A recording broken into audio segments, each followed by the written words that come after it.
Hello my dear future doctors, welcome to MBBS cheat sheet. तो कल हमने डिस्कस किया था कि हमारे पास कट ऑफ का प्रिडिक्शन किया था मैंने कि कौन कौन सी कैटेगरी के लिए कौन कौन सी कट ऑफ जाएगी। और मैंने बताया था कि हम लोग डिस्कस करेंगे कैटेगरी वाइज क्या कट ऑफ रहेगी, उसका एनालिसिस करेंगे, प्रोडक्टेड कट ऑफ्स कौन से राउंड में कितनी जाएगी, और पुराने ट्रेंड्स के साथ भी हम लोग इसको एनालाइज करेंगे। ठीक है, तो आज की जो हमारी वीडियो है वो है हमारे पास SC ST कैटेगरीज़ के बच्चों के लिए क्या क्या हम लोग डिस्कस करेंगे। मार्क्स वर्सेस रैंक्स, मार्क्स और रैंक का कंपैरिजन कि कौन से मार्क के साथ हमारे पास कौन सी रैंक आएगी हमारे पास। और उसके बाद हम देखेंगे round wise cut off trends क्या है हमारे पास, round 1, round 2, mop up round और स्टे वैकेंसी राउंड्स में।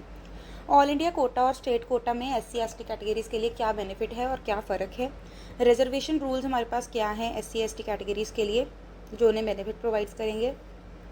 एलिजिबिलिटी क्राइटेरिया क्या है आपको एडमिशन के लिए, सीट डिस्ट्रीब्यूशन मैट्रिक्स क्या है और प्रेडिक्टेड ट्रेंड्स क्या रहेंगे इस बार हमारे पास कट ऑफ के। ठीक है, पहले मैं बता दूं ये वीडियो हम प्रेडिक्टेड कट ऑफ के बेसिस पे है, ये कोई ऑफिशियल वीडियो नहीं है, तो इसको उस बेसिस पे ही आप लोग लेना। ठीक है, सबसे पहले तो हमारे पास हम नीट के काउंसलिंग का स्ट्रक्चर डिस्कस कर लेते हैं। हमारे पास ऑल इंडिया कोटा होता है और स्टेट कोटा होता है। ठीक है, ऑल इंडिया कोटा में हमारे पास 15% हमारे पास सीट्स होती हैं और स्टेट कोटा में हमारे पास 85% होती है। पंजाब स्टूडेंट्स के लिए पंजाब के कॉलेजेस हमारे पास इसमें आएंगे। ऑल इंडिया कोटा में हमारे पास गवर्नमेंट कॉलेजेस आ जाते हैं जो कि सेंट्रल यूनिवर्सिटीज़ के लेवल पे होते हैं। एम्स आ जाते हैं, जिपमर आ जाते हैं, ऐसे कोटा के कॉलेजेस आ जाते हैं और डीम्ड यूनिवर्सिटीज़ आ जाती हैं। डीम्ड यूनिवर्सिटीज़ का मैंने एक अलग से वीडियो बनाया हुआ है, उसमें हमारे पास जो फीस का क्राइटेरिया होता है वो थोड़ा ज़्यादा होता है। ठीक है, उसके बाद हमारे पास आगे पंजाब के कॉलेजेस, पंजाब के हमारे पास गवर्नमेंट कॉलेजेस आ जाएंगे, सेमी गवर्नमेंट कॉलेजेस आ जाएंगे और प्राइवेट कॉलेजेस आएंगे। इसके अलग से वीडियो बनेगी जिसमें सारे कॉलेजेस के बारे में, उनका इंफ्रास्ट्रक्चर और वगैरह सब कुछ डिस्कस करूँगी मैं। ठीक है, उसके बाद रिजर्वेशन हमारे पास SC ST कैटेगरी के लिए क्या है। नेशनली हमारे पास जो इंडिया में है SC के लिए हमारे पास 15% जो सीट्स हैं वो रिजर्वेटेड हैं। ठीक है, और जो ST कैटेगरीज़ के लिए हैं उनके पास हमारे पास 7.5% हमारे पास नेशनल रिजर्वेशन हमारे पास है for the medical seats, MBBS seats अपने हमारे पास। ठीक है, अब एलिजिबिलिटी क्राइटेरिया क्या है, हमारे पास वैलिड कास्ट सर्टिफिकेट होना चाहिए। SC ST कैटेगरी के बच्चों के पास हमारे पास valid SC ST caste certificate होना चाहिए। ये आप लोग जब पेपर भरते हो, पेपर के पहले आपने जब अप्लाई किया होगा तो एडमिट कार्ड के लिए भी वहाँ पे आपको सर्टिफिकेट दिखाना पड़ता है, वो स्कैन होता है, राइट। तो अगर आपके पास नहीं है या फिर आपके पास पुराने साल का है, क्योंकि अभी रूल क्या है कि आपको पिछले साल का ही ये हर साल रिन्यू होता है, तो आपको सेम ईयर का आपके पास सर्टिफिकेट होना चाहिए।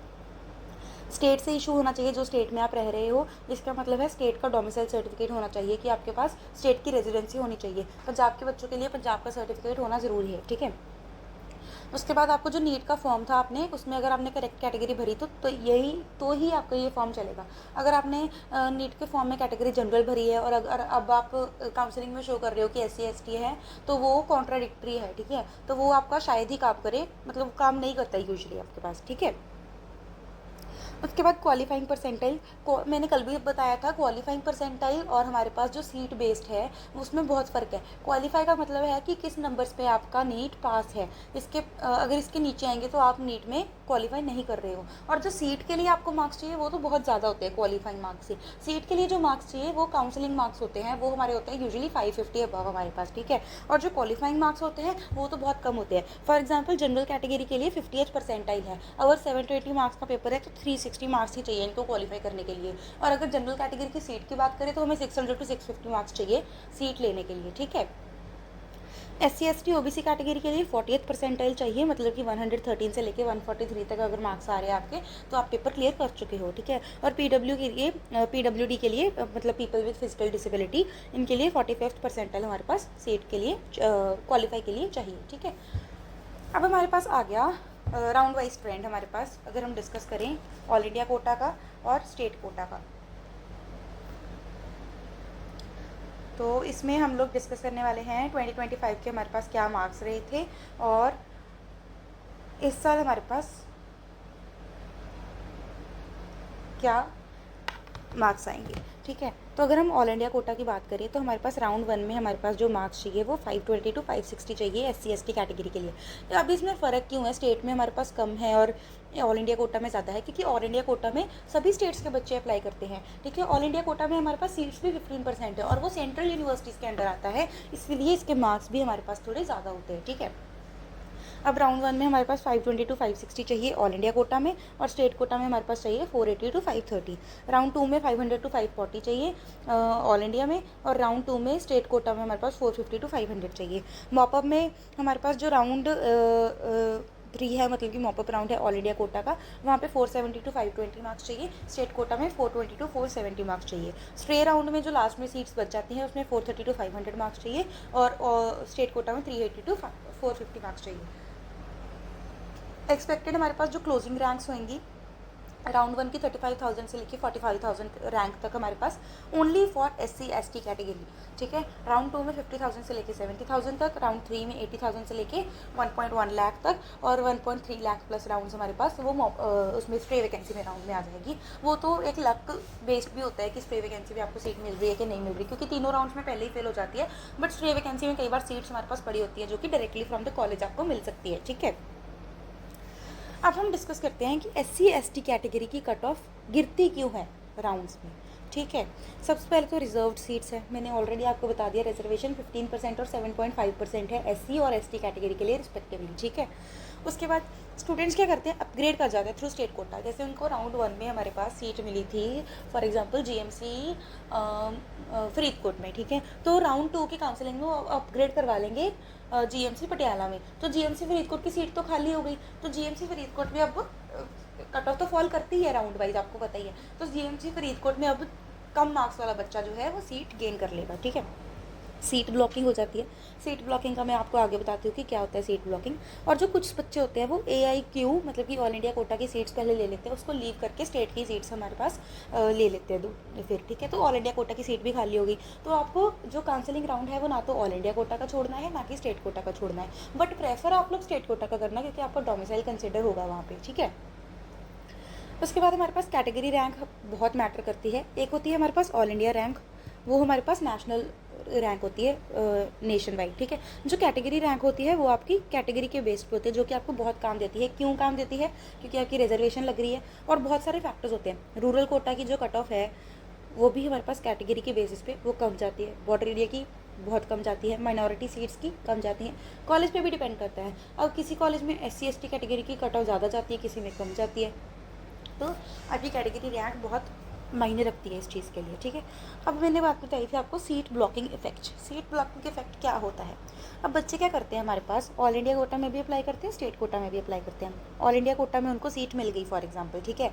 ऑल इंडिया कोटा का रिजल्ट पहले आता है, स्टेट का बाद में आता है। ऑल इंडिया कोटा की सीट ले ली, साथ के साथ वो स्टेट काउंसलिंग के लिए भी भरते रहेंगे साइड बाय साइड। उसके बाद क्या हो गया, उनको स्टेट काउंसलिंग में सीट मिल गई। स्टेट काउंसलिंग में जैसे ही उनको सीट मिली, उन्होंने जो ऑल इंडिया कोटा की सीट थी वो छोड़ दी। इसकी वजह से क्या होएगा, ऑल इंडिया कोटा की सीट्स हमारे पास खाली हो जाएगी, खाली हो जाएगी ना। तो अब नेक्स्ट राउंड में तो कट ऑफ गिरनी है, कट ऑफ गिर जाएगी मौके पर स्ट्रे वैकेंसी राउंड्स में, क्योंकि वहाँ पे हमारे पास सीट्स खाली पड़ी रहती हैं वेरियस कॉलेजेस में। और जो कॉलेजेस है वो नोटिस निकालते भी रहते हैं। फॉर एग्जांपल राउंड 1 राउंड 2 के लिए तो हमें सिर्फ इतना पता होता है कि इतनी सीट्स हैं इस कॉलेज में, बट स्ट्रे वैकेंसी और मॉपअप राउंड्स के लिए हमारे पास सीट्स पता लग जाते हैं कि इस कॉलेज में इतनी सीट्स बची है, इस कॉलेज में इतनी सीट्स बची है। तो आप लोग ज़रूर ध्यान रखिएगा, और अगर मेरे को कोई अपडेट मिलेगा काउंसलिंग के वक्त तो मैं भी आपको साथ के साथ देती रहूँगी, ठीक है। अब एक लास्ट चीज़ जो हमें डिस्कस करनी है कि ऑल इंडिया कोटा के लिए इंपॉर्टेंट रूल क्या है काउंसलिंग के लिए, जो कि बहुत सारे बच्चों को पता नहीं होता, और ये लोग क्या करते हैं हमारे पास इसमें फंस जाते हैं बाद में, ठीक है। तो हमें क्या डिस्कस करना है, जो राउंड 1 है, अगर आपने ऑल इंडिया कोटा में अप्लाई कर दिया और साथ के साथ आप लोग स्टेट कोटा में भी अप्लाई कर रहे हो और आपको स्टेट कोटा में सीट मिल गई, तो राउंड 1 जो आपकी ऑल इंडिया कोटा में सीट आई थी उसको आप इजीली छोड़ सकते हो, ठीक है। मतलब फ्री एग्जिट हमारे पास अलाउड होता है, आपकी कोई फ़ीस नहीं कटेगी, आपने जो सिक्योरिटी फ़ीस भरी है वो भी आपको रिफंड हो जाएगी, मतलब कोई आपको मतलब नुकसान नहीं होगा, ठीक है। अब जो राउंड 2 है उसमें क्या है, आप जो आप सिक्योरिटी डिपॉजिट भरते हो ऑल इंडिया कोटा में वो आपका चला गया, वो आपको वापस नहीं मिलेगा। लेटर राउंड्स में अगर आपने मतलब अप्लाई किया, कोर्ट में अप्लाई किया या फिर कोई प्रोसेस होगा इसका, तो आपको मिल सकता है, बट यूजुअली क्या होता है हमारे पास जो सिक्योरिटी डिपॉजिट है वो आपको नहीं मिलता। मॉपअप के तो स्ट्रिक्ट रूल्स होते हैं, मॉपअप में आपको कोई रिफंड नहीं मिलेगा, कुछ नहीं मिलेगा, आपको सीट लेनी ही पड़ेगी। एग्जिट भी बहुत मुश्किल होता है, उसमें आपको आई थिंक फीस सारी भरनी पड़ती है जो 5 ईयर्स की होती है, ठीक है। और स्ट्रे में तो आप सीट छोड़ ही नहीं सकते, अगर आप सीट के लिए अप्लाई कर रहे हो, क्योंकि क्या होता है ना, स्प्रे राउंड में उनके पास एक दो सीट्स ही बची होती है, क्योंकि बच्चे सीट छोड़ जाते हैं या फिर कोई कोई भी दिक्कत आ गई है, उन्होंने अपग्रेड करा लिया, तो स्प्रे वैकेंसी राउंड में उनके पास एक या दो सीट्स ही बची होती है। अब उन क्लासेस तो ऑलरेडी स्टार्ट हो चुकी है, काउंसलिंग राउंड स्प्रे के बाद तो कोई होगा नहीं। अगर आपने दो बच्चों ने अप्लाई किया और दो बच्चों ने स्प्रे वैकेंसी के राउंड में सीट छोड़ दी बाद में, तो वो दो सीट्स तो खाली जाएंगी, गवर्नमेंट का तो सीट का नुकसान हो जाएगा ना। तो इसीलिए स्प्रे वैकेंसी में रेजिग्नेशन अलाउड ही नहीं होती। तो अगर आपने स्प्रे वैकेंसी में सीट ली है तो आपको वो सीट लेनी ही पड़ेगी, ठीक है। तो ये हमारे SC ST कैटेगरी के लिए सब कुछ मैंने डिस्कस कर दिया है। जो भी डाउट्स हैं आपके, अगर आपको कोई डाउट है कि इतने मार्क्स पे हमें सीट मिलने के चांसेस है या नहीं, तो आप कमेंट बॉक्स में मेरे को मैसेज कर सकते हो। मैं आपको बता दूंगी कि इतने मार्क्स पे आपको सीट मिलने के चांसेस हैं इस पर्टिकुलर कॉलेज में या नहीं। और आप लोग ये भी बताइएगा आपके कितने मार्क्स हैं और आप कौन सा कॉलेज लेना चाहते हो। अगर कोई डाउट है इसके अलावा SC ST कैटेगरी के बच्चों के लिए, तो आप मेरे को कमेंट बॉक्स में डाल देना। और इसके बाद ही line by line video ready है। जनरल कैटेगरी की वीडियो आएगी, OBC कैटेगरी की वीडियोस आएगी, जो बाकी हमारे पास कोटाज रह गए, जैसे कि ये डिफेंस कोटा हो गया हमारे पास, रूरल एरिया का कोटा हो गया, माइनॉरिटी सीट्स हो गई हमारे पास, ठीक है। उसकी भी मैं एक सेपरेट वीडियो बनाऊँगी। इंफ्रास्ट्रक्चर और patient load, hostel campus fees structure, सबके बारे में हम लोग डिस्कस करेंगे जब तक हमारे पास काउंसलिंग और रिजल्ट नहीं आ जाते, आंसर की हमारे पास ऑफिशियल नहीं आ जाती। और अगर आपको किसी पर्टिकुलर टॉपिक पे वीडियो चाहिए, वो भी आप लोग मेरे को मैसेज में कमेंट बॉक्स में डाल देना, ठीक है। So this was all for today's video. Thank you so much. Please like share and subscribe, और प्लीज़ आप लोग सब्सक्राइब कर लीजिएगा ताकि आपको भी रेगुलर अपडेट मिलता रहे और मेरे भी सब्सक्राइबर्स जल्दी से पूरे हो जाए। Thank you.